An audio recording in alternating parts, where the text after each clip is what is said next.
Welcome to a series where we talk about the World Cup histories of each nation at the 2026 World Cup. Today, we'll be talking about Paraguay. One day in Spanish class at high school, we were all assigned random Latin American countries to make a PowerPoint about, just put fun facts and important stuff on there. I remember getting Paraguay and being pissed. What do you have to talk about besides that one crazy war that they got murked by all their neighbors?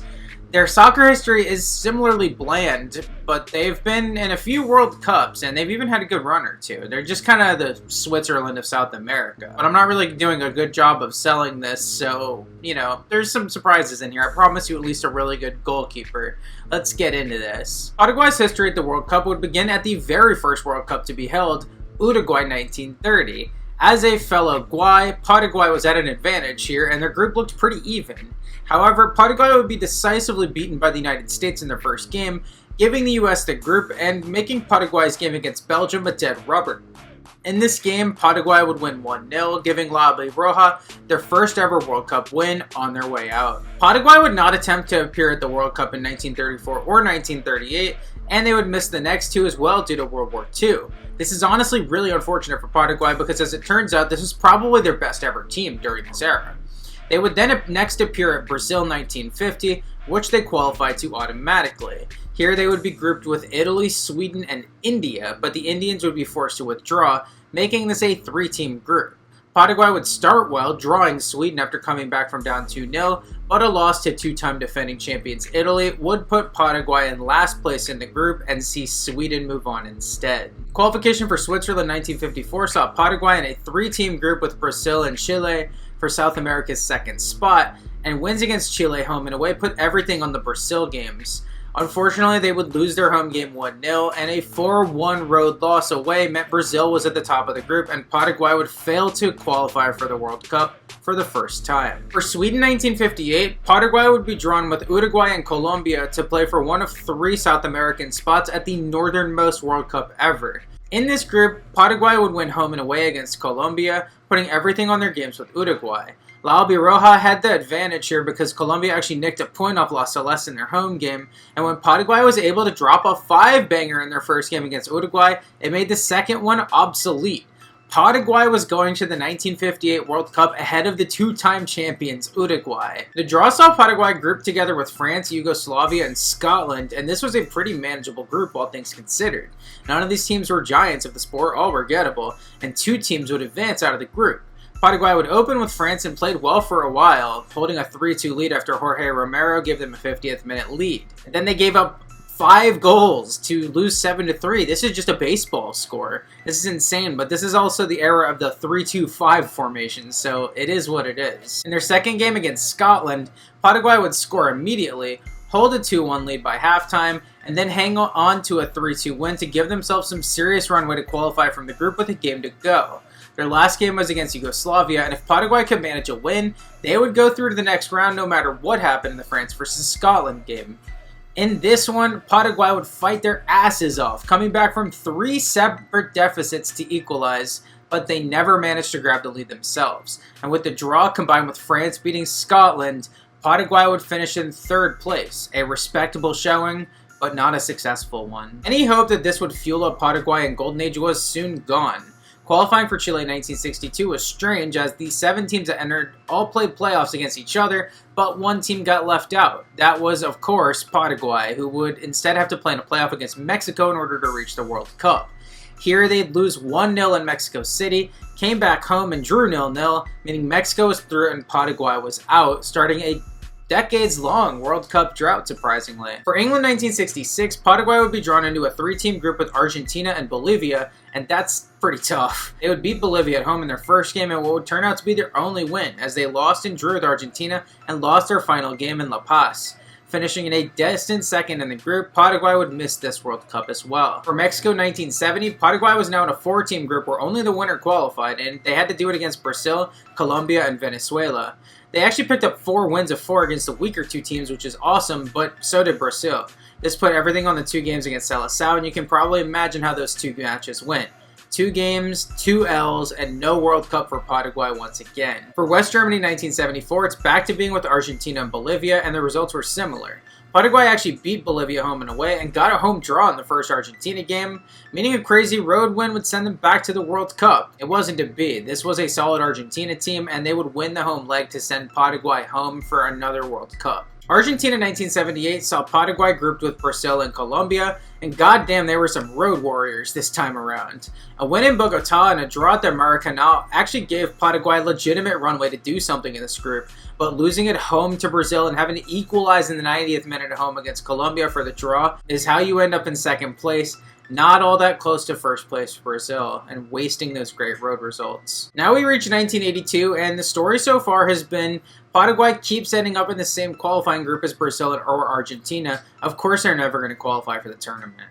That was not the case this time around, as Paraguay would be grouped with Chile and Ecuador. This group was totally gettable, but a loss in Guayaquil was a bad omen. Paraguay would get revenge against Ecuador in the home leg, winning 3-1, but losses home and away to Chile meant for the first time Paraguay would finish in last place in one of these groups, fully cementing just how far Paraguay soccer had fallen during this period of time. With Brazil and Argentina both becoming superpowers of the sport during this era, and other good runs by countries like Uruguay and Peru, there was just never any room for Paraguay at the World Cup. That's a little different now, at least with 24 teams qualifying, and that's going to show itself moving forward here. For Mexico 1986, Paraguay would be grouped with Brazil and Bolivia, but the good news here is that second place advanced to a 4-team playoff, so there's a little bit of a lifeline at least. They ended up needing it because they drew in Santa Cruz against the Mountain Warriors of Bolivia, and they lost the home game against Brazil to doom them no matter what.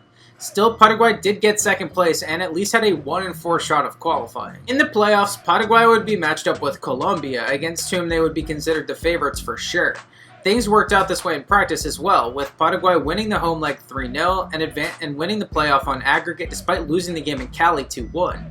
This advanced La Roja to the final round of the playoffs to play La Roja, the very team that denied them 14 years ago. Any worries of a repeat were shot to smithereens in the first leg, where the Asuncion crowd would be delighted by a runaway 3-0 Paraguayan victory. A draw in Santiago confirmed Paraguay's place above Chile in the 1986 World Cup, breaking a nearly 3-decade-long dry streak. At Mexico 86, Paraguay would get a pretty generous group, considering that third-place teams could reach the knockout starting at this World Cup. They drew the hosts Mexico, Belgium out of Europe, and Iraq out of the miscellaneous pot. Iraq were considered long shots at this tournament, and Mexico was certainly a good team, but was probably the weakest team in Pot 1 outside of maybe Poland, so this group was totally gettable for Paraguay. Their opener against Iraq was tight, but Julio Cesar Romero found a goal in the 35th minute that ended up being the winner. 1-0 and 2 points. We take that. In the second game against Mexico, the hosts would take the lead immediately and really should have had a penalty and a chance to go up 2-0, but instead they saw control of the game slip, and Paraguay looked increasingly likely to find an equalizer. Near the death, they found it, via Romero again, and got level in a game they were tailing the whole time. Just when it looked like they had the point secured, the great Hugo Sanchez, to win a penalty off a Paraguayan defender, stepped up and saw his penalty saved by Robert Fernandez for Paraguay to rescue the draw. This was huge and set up Paraguay to actually reach the knockouts. In their last game against Belgium, the Red Devils took a first-half lead on a hypnotic looping shot by Frankie Vercauteren from outside the box, but Paraguay would find an equalizer after halftime when Roberto Cabañas got behind the Belgian defense and finished past Jean-Marie Pfaff. Belgium took another lead when Daniel Veit beat an on-rushing Roberto Fernandez, but Paraguay brought it back again when Cabañas got his second equalizer of the game. This match ended up finishing 2-2, meaning Paraguay was through in second place, reaching the knockouts for the very first time in their World Cup history. In the knockouts, Paraguay would be matched up with England, and after holding their own all throughout the group stages, this proved to be too much. The game was even for a bit, but Gary Lineker scored a pretty sweaty goal to put England up 1-0, and from there it was all three Lions. A rebound goal for Peter Beardsley and a second goal for Lineker brought the final score to 3-0 England final. England would move on to what will become one of the most infamous games in World Cup history against Argentina, while Paraguay's World Cup is unceremoniously ended. It was fun to reach here, it was a good run, but it's back to the shadows for a while for Paraguay. Qualifying for Italian 90 saw Paraguay grouped with Colombia and Ecuador, pretty wide open group, and things started amazing. A late penalty converted by goalkeeper Jose Luis Chilavert would give Paraguay a win over Colombia in their opening match. And don't worry, I'm not just glossing over the fact that Paraguay has a goalkeeper taking their penalties. We'll talk about Chilavert later. He's the most important player in Paraguay history, probably. The team would beat Ecuador in Asunción, bringing their point total to 4.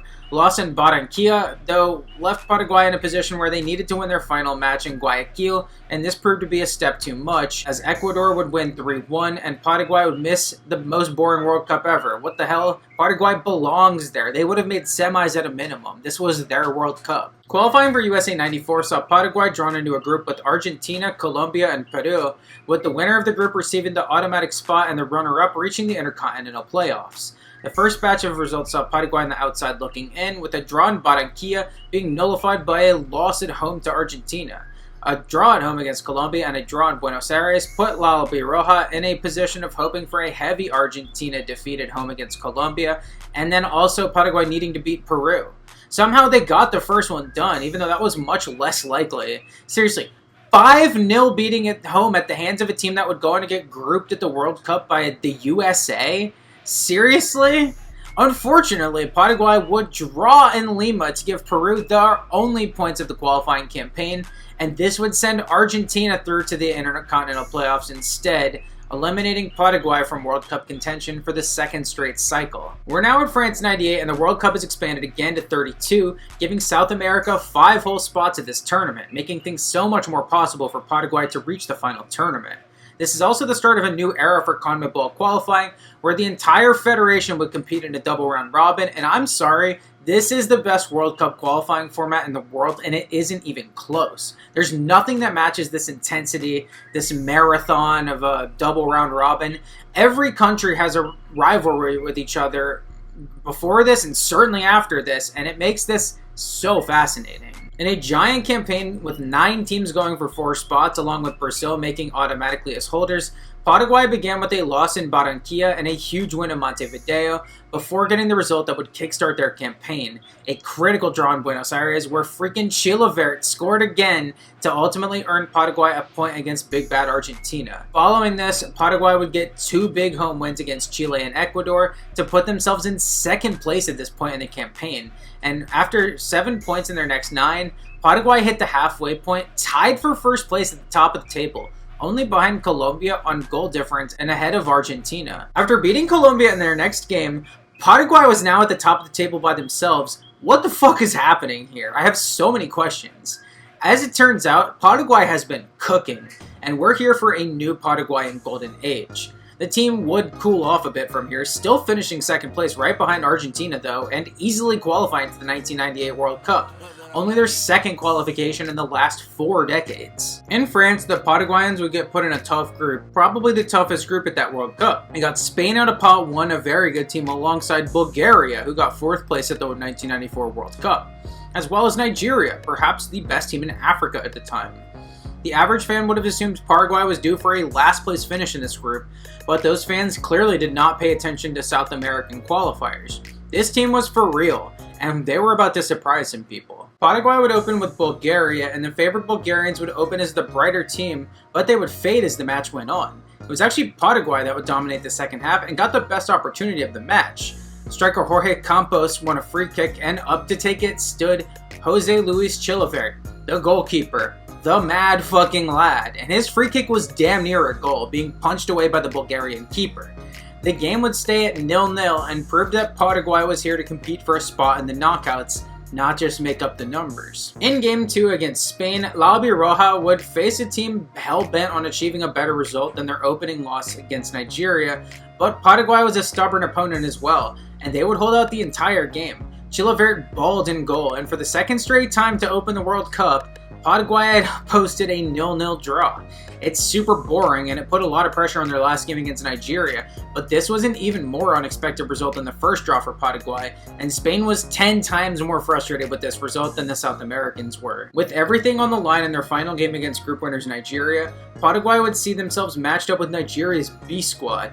You see, Nigeria had literally already won this group. This group actually had the exact same setup as Group A from that same World Cup, the one with Brazil, Scotland, and Morocco that we've covered 3 different times.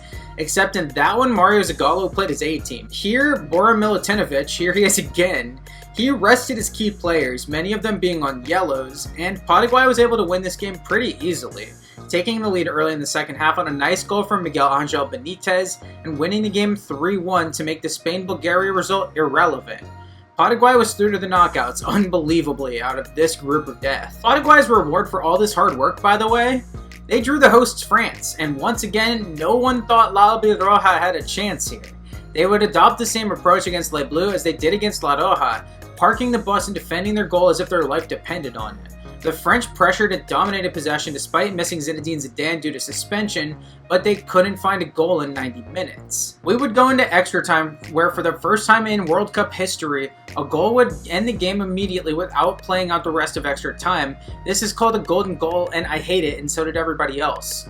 Paraguay would hold out all the way until the 114th minute, where Robert Pires would launch into the box, David Trezeguet headed the ball down into the path of Laurent Blanc, and the center back would smash the ball home for a French golden goal. This was a disappointing ending to the game for a Paraguay team that really had to feel like they had a chance here, but this performance would see its legacy improve with each game that France won all the way until they lifted the trophy on their own soil. Paraguay's run may be over, but this is probably their best World Cup performance yet. The future is bright. Moving on to qualifying for Korea-Japan 2002, where we now have a beautiful 18-game 10-team double round robin with the top 4 reaching the World Cup and 5th place reaching the Intercontinental Playoffs. The campaign started with a loss in Lima, but saw them get a win at home against Brazil on matchday 5 thanks to a late winner from Jorge Campos, and this springboarded them to a pretty solid start that had them in 3rd place midway through the schedule. From here, Paraguay popped off 13 points from a possible 21 and sat in 2nd place before the last 2 games. They lost those 2 games and dropped to 4th place in the table to end qualifying, but that doesn't matter. Paraguay is in the World Cup for the 2nd straight time, and that's the first time this has ever happened up to this point. Out in East Asia, Paraguay would get gifted a beautiful draw that any nation would dream of, but few actually achieve. Spain out of Pot 1, not only one of the weaker teams in the pot, but also a team Paraguay advanced ahead of in '98. Slovenia out of Pot 2 and South Africa out of Pot 4. These aren't terrible teams, but Paraguay is actually the favorite here to advance alongside Spain. Their first game was a bit of a reality check playing against South Africa.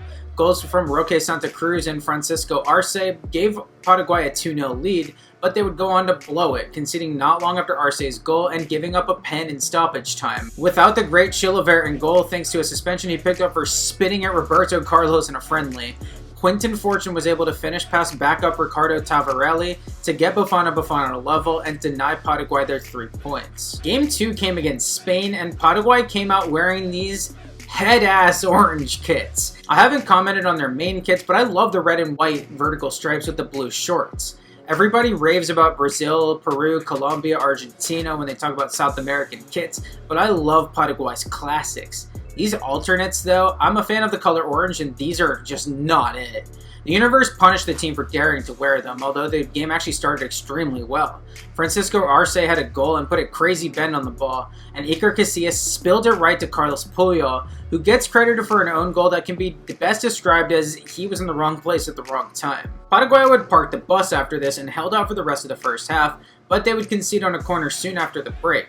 Fernando Morientes earned his first goal with a nice header, but he would score brace with a goal that was absolutely gifted to him by Chilavert, who flapped hard on the cross from Javier De Pedro. It was not a vintage effort from Chilavert, who had this mistake. Saw a free kick saved by a young Iker Casillas, and after Raul earned a penalty for Spain, Fernando Hierro would send him the wrong way to give Spain an insurmountable 3-1 lead. Paraguay was now on only 1 point after 2 games, with their final game coming against the last place Slovenians.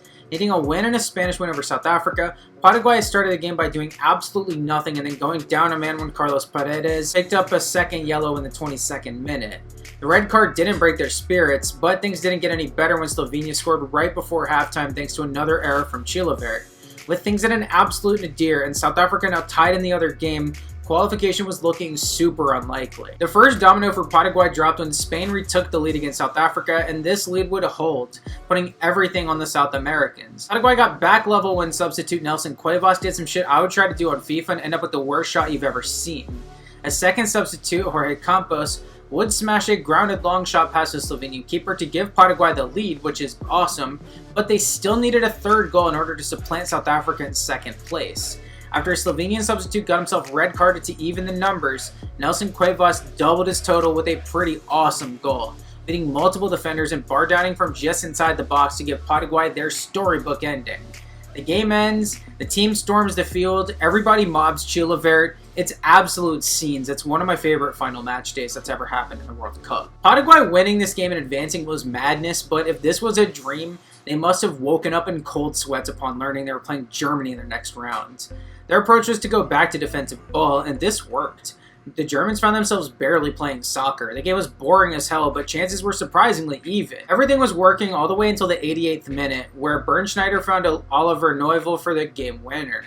For the third time, Paraguay's hearts would be broken in the round of 16. You know how it is from here. Another heartbreak means another new qualification campaign as the cycle begins anew, and for Germany 2006, this campaign would start very well for Paraguay, and then went poorly in the middle and picked up towards the end to allow Paraguay to finish 4th place and qualify for their 3rd straight World Cup, despite no longer having Chilavert in goal at this point. In Germany, the team would be drawn together with England, Sweden, and the debutants Trinidad and Tobago. Their first game in Germany would be against England, and this was a rough watch. England scored pretty much immediately when a brilliant free kick from David Beckham got ever so slightly redirected by the head of Paraguayan center back and captain Carlos Gamarra into the back of the net. From here, England did nothing, dampening their own hopes a bit, but Paraguay was not able to mount a real challenge at any point, and they lost the game 1-0. Putting everything on the game against Sweden. Paraguay knew they needed to beat the Scandinavians to have a good shot at advancing, and they would be eliminated with a loss. On top of that, their first choice keeper, Justo Villar, had been injured just after conceding that own goal against England, and now their second choice keeper, Aldo Bobadilla, would be tasked with keeping a Sweden team out that included a young Zlatan Ibrahimovic. Amazingly though, despite getting the bulk of the opportunities in this game, Sweden wasn't able to beat Bobadilla. He saved free kicks, stopped opportunities in the box. It was one of many amazing goalkeeper stories from Germany 2006, but he was finally beaten in the 89th minute after a great cross from substitute Johan Elmander, a great decision by Marcus Albeck, and a great header from Freddie Ljungberg. This was another pretty dire watch, and for Paraguay it was a tournament ender. 2 1-0 losses to decent European teams meant that for the first time since literally the 50s, Paraguay would be grouped at the World Cup. La Albirroja would play one more game against Trinidad and Tobago, and while this was nothing more than a consolation game, a Poland game of honor, the team would receive some consolation from it indeed. They finally got the ball into the back of the net early on in the game on another own goal, and while they had multiple other chances to score their first actual goal, Nelson Cuevas would score a nice one late in the game to push the score to 2-0 and secure their only 3 points of the campaign. Paraguay would finish in 3rd place and look forward optimistically to the next cycle. On-move qualifying would remain the same for South Africa 2010, as Paraguay couldn't have started any better. Through the first 10 games, they had 7 wins, and their only loss was in La Paz against the Mountain Merchants of Bolivia, and sat in 1st place, 6 points ahead of Brazil, and 10 points clear of Uruguay for the automatic spots. They would slow down from here and finish in 3rd, but still sat in an automatic spot the entire campaign on their way to their 4th straight World Cup. Their draw was once again pretty kind too, drawing the holders Italy, who had aged a bit since that World Cup win, as well as Slovakia, who was debuting out of Europe, and New Zealand out of Oceania, who was one of the worst teams there.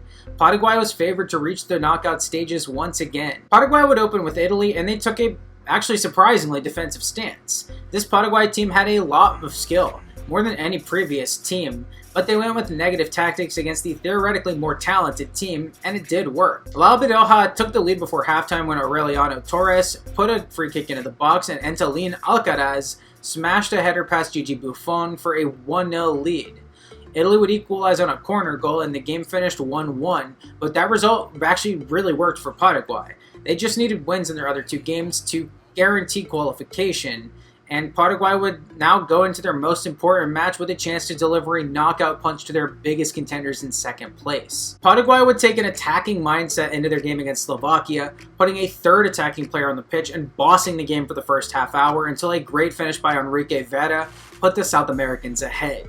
From this point, it was cruise control until an 86th minute goal from Cristian Riveros, who smashed the ball past Jan Mutsa from just inside the box. Paraguay now had a 2-0 lead, and they would cruise to a humongous win, which when combined with Italy's shock draw against New Zealand, put La Biroja in first place in the group with just a game against the Kiwis to go. On match day 3, all the action was in Johannesburg in the instant classic that was Italy versus Slovakia. Here in Polokwane, Paraguay was playing against a New Zealand team that had 2 draws in 2 games, and they would make it a 3rd and 3 here with one of the most interesting 0-0 draws you'll see.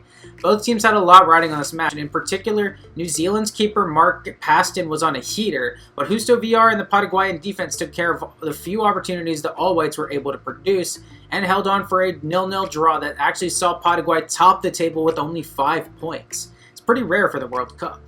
This put Paraguay through to the knockouts, and rather than a France or a Germany like this team usually gets stuck with, Paraguay would be matched up against an equal in Japan. I'm always a big fan of when you see 2 countries like Paraguay and Japan matched up in the knockouts. It's such an accomplishment for the winner. It lets you see a team you don't usually see this deep in the tournament get a step even further. But in this case, sometimes there can be a big trade-off when it comes to the quality of the actual soccer. Both teams were cagey as hell in this one and managed few opportunities between the pair of them. 90 minutes went without a goal and then 120 before La Biroja and Samurai Blue went to pens. Paraguay hit every single one of theirs. Yuichi Kamano hit the bar on his, and that was the margin that decided this one.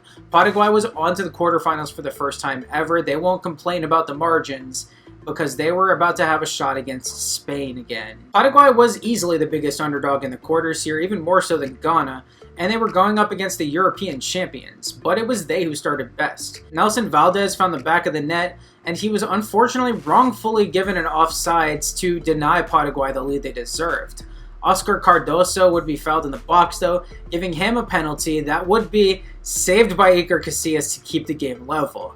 A Spanish penalty would be converted by Xabi Alonso, but a violation on Spain would force a retake where Alonso's pen was saved this time by Justo VR, and this mental game was somehow still on 0-0 with both keepers having a blinder. It was Spain who took control of the game from here though, having multiple opportunities denied by VR and the defense before they finally broke through. Even here it's like the universe was trying to keep the game 0-0 with a beautiful move by Andres Iniesta looking like it would end with Pedro hitting the post. But luckily for Spain, David Villa was there for the rebound, hitting a shot off the inside of both posts. It's just an aesthetically beautiful goal. But Paraguay hated it, and they were unable to find an equalizer, ending their run here 1-0 at the hands of the team that would eventually lift the trophy, just like in '98. Coming off their best World Cup accomplishment ever, it's unfortunately a massive case of whiplash as we go into a dark age for Paraguayan soccer, as you can kind of tell by the video length from here. Brazil 2014 saw the hosts qualify automatically, giving 4 automatic spots and a playoff spot to the other 9 teams. Any hopes for sneaking into a 5th straight World Cup were dashed when a decent start featuring a win over Ecuador and a draw with Uruguay turned into 5 straight defeats that saw Paraguay sitting at rock bottom in the table. They managed 2 more wins during the rest of the cycle, but were eliminated with 2 games to go. For the first time in the 32-team era, Paraguay would miss the World Cup. We're back to all 10 teams competing for 4.5 spots at Russia 2018, and this time Paraguay wasn't already practically eliminated halfway through. Their pace wasn't amazing, but they were on 12 points halfway through, sitting in 7th and within range of a qualifying spot if they were able to hit a hot streak. They didn't exactly do that, but they did beat Ecuador, and that got them into a position where they could qualify with a win at home against Venezuela and some help. They got that help too, with Peru and Colombia drawing, and Chile getting beat by Brazil, but in the most favorable situation possible, at home against the last place team in the table, Paraguay would blow it and lose 1-0, denying themselves a spot at the World Cup for the 2nd straight cycle and finishing qualifying in 7th place. It's now Qatar 2022 and Paraguay is drawing everybody. Seriously, over the first 10 games of the campaign, Paraguay drew 6 of those games, winning 2 and losing 2 of the other 4. This got them into 6th place and within a stone's throw of at least the Intercontinental playoffs. From here, Paraguay would only win a single game and draw 1 more in the next 8 matches, going out with a whimper amidst an 8th place finish and a 3rd straight World Cup miss. That brings us to North America 2026, the whole reason we're talking about freaking Paraguay today, and this is where things finally turned around kind of out of nowhere. First of all, South America gets 6th and a 3rd spots at this World Cup, which is insane. The first third of the campaign went pretty poorly, with the team only getting 5 points from their first 6 games and sitting in the 7th place playoff spot. The boys started churning out results from here though, going unbeaten over their next 9 games and seeing their position rise from 8th at one point all the way to 3rd place after 15 games, having damn near clinched an automatic spot in the World Cup by this point. They would clinch that spot with a game to go and eventually finish at the bottom of a 4-way tie for 3rd, technically finishing 6th, but capping a successful qualifying campaign by reaching the World Cup for the first time since 2010. I really didn't know what to think of Paraguay's chances at this upcoming World Cup until the group draw happened, and now I see the vision.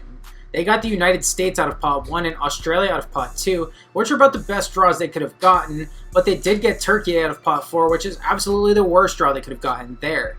This means the group is wide the fuck open, and Paraguay feels like the most dependable team in this group for getting results. They have the lowest crash out odds of the 4 teams, and that should serve them well despite having the least name recognizability out of the quartet. That's Paraguay, that's part 15 of 48. This is insane. And I really don't have much more to say here that I haven't added already. Just chill over it was awesome. I didn't want to turn this into a Paraguay dunk fest by any means, and I didn't want the video to be boring. I hope I walked the line there and did respectfully here. Please subscribe if you'd like more of this kind of content from the demented mind that brought you this series, and stick around because we've got 33 more of these coming. Tomorrow we're going to talk about the last team in this group, Turkey, a team that's only been to the World Cup twice and yet finished with a medal in one of those, and it was more recently than you'd probably ever know if you didn't. It's a very strange story. Stay tuned for it.